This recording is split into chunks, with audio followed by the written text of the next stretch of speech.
नमस्कार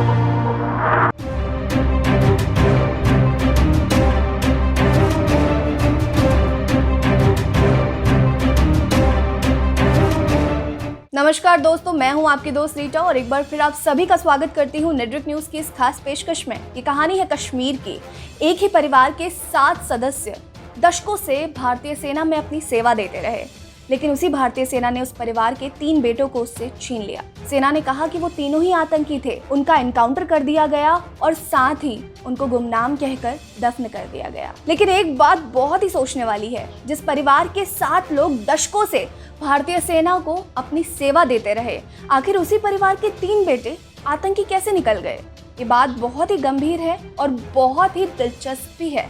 चलिए देखते हैं पूरी कहानी और सुनते हैं पूरा मामला आखिर क्या है। जम्मू कश्मीर के राजौरी में रहने वाला एक परिवार करीब 53 दिनों से अपने घर के 3 बेटों के शवों के लिए भारतीय सेना से लड़ाई लड़ रहा था। वजह थी कि सेना ने तीनों युवकों का एनकाउंटर करके उन्हें दफन कर दिया था। सेना का कहना था कि 18 जुलाई को 3 आतंकी इब्रार अहमद, मोहम्मद इब्रार और इम्तियाज अहमद का शोपियां में एनकाउंटर किया गया था।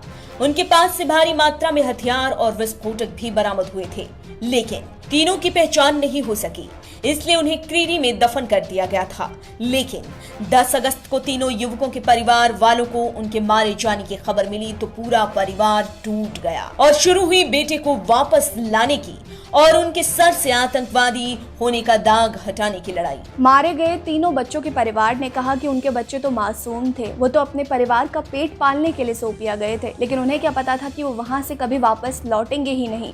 हैरानी की बात तो ये थी कि सैनिकों की बिना पुष्टि किए गए, यानी कि सेना ने विदाउट पुष्टि किए हुए उन सैनिकों का एनकाउंटर कर दिया और साथ ही उनको दफन भी कर दिया, गुमनाम ही, यानी कि उनकी पहचान की जांच तक नहीं की गई। युवकों के परिवार वालों ने बताया कि हम राजौरी के गांव तरकसी के रहने वाले हैं। तीनों लॉकडाउन के कारण सोपियां मजदूरी करने गए थे।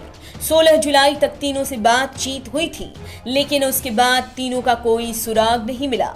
लेकिन 10 अगस्त को तीनों की तस्वीर देखी गई, जिसके बाद उन्हें अपने बच्चों के मारे जाने की खबर मिली।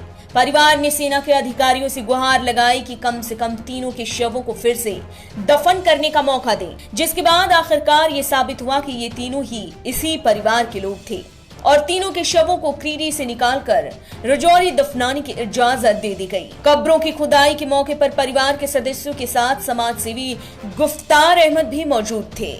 सेना के इस फेक एनकाउंटर ने पूरे परिवार को झकझोर कर रख दिया, पूरी तरह से तोड़ कर रख दिया। उनका कहना है कि उनका पूरा विश्वास था भारतीय सेना पर। उनके पूरे परिवार ने दशकों तक भारतीय सेना को अपनी सेवा देती रही। उनके लिए वर्दी खुदा थी, लेकिन उसी वर्दी ने आज उनसे उनका सब कुछ छीन लिया। उनके परिवार को बिखेर कर रख दिया, बर्बाद कर दिया। उनके परिवार के तीनों बेटों को नष्ट कर दिया। उनको एक ही उम्मीद है कि उन्हें न्याय मिले। उनका कहना है कि हमें पता है हमारा बेटा वापस नहीं आएगा, हमारे तीनों बेटे अब नहीं लौटेंगे कभी इस धरती पर वापस, लेकिन हम सिर्फ इतना चाहते हैं कि हमारे तीनों बेटों को न्याय मिले। पुलिस और प्रशासन को जैसे ही इस चीज की भनक लगी, सीधे ही उन्होंने जांच के लिए ऑर्डर्स दे दिए और ये बात सुनकर युवकों के परिवार ने भी कहा कि वो इस बात से संतुष्ट हैं और चाहते हैं कि पुलिस और प्रशासन उन्हें न्याय दिलाए। दोस्तों, आप भी बने रहिए इस खबर में हमारे साथ और अगर आपको ये स्टोरी पसंद आई है तो आप हमारे YouTube चैनल को सब्सक्राइब करना ना भूलें, बेल आइकन जरूर दबा दें और अगर आपको ये खबर अच्छी लगे तो कमेंट सेक्शन में कमेंट करके हमें जरूर बताएं। नमस्कार। आप देख रहे हैं नेटवर्क न्यूज, साहस सच कहने का।